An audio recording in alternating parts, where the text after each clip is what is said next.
I told my husband that I needed space and that I would be going on a trip with my friends. I was tired of him constantly seeking my attention, tired of the arguments that always started from small things, and I just wanted to feel free for a while. Before leaving, I made it clear that during the trip I would ignore him, switch off my phone if I wanted, and focus only on myself. He looked hurt, but he didn't fight me on it. Instead, he quietly nodded and said, "Do whatever you think is best." During the trip, I felt a strange sense of liberation. No constant texts, no checking in, no arguments about what I was doing or where I was. My friends laughed, we stayed up late, we explored new places, and for a while I thought maybe this was the life I wanted. Freedom, excitement, and no responsibilities tying me down. I posted pictures online, shared stories of my adventures, and didn't once wonder how he felt.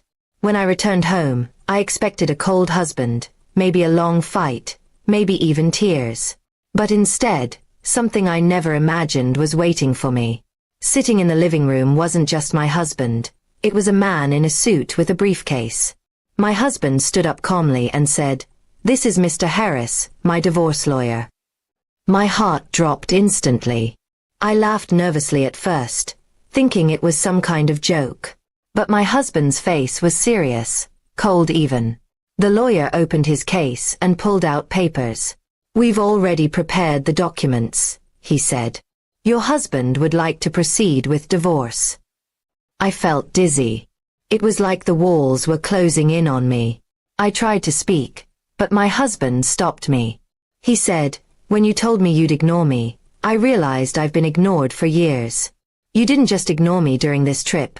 You've been ignoring my needs, my feelings, and our marriage for a long time. I won't fight for someone who doesn't even want to see me."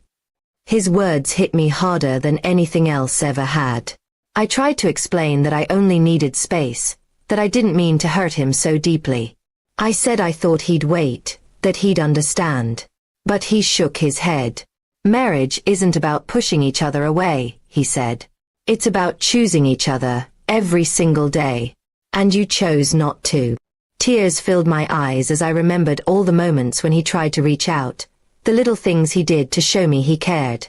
I remembered brushing him off, telling him I was busy, telling him I needed space, telling him he was too much.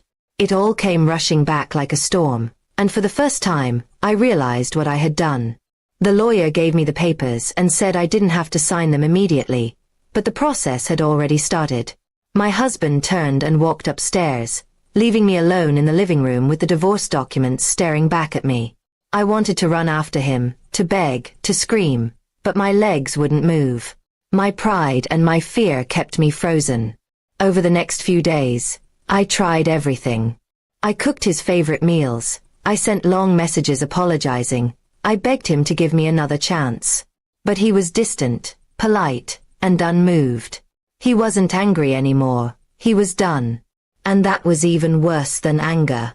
One night, I asked him directly, "Is there anything I can do to change your mind?"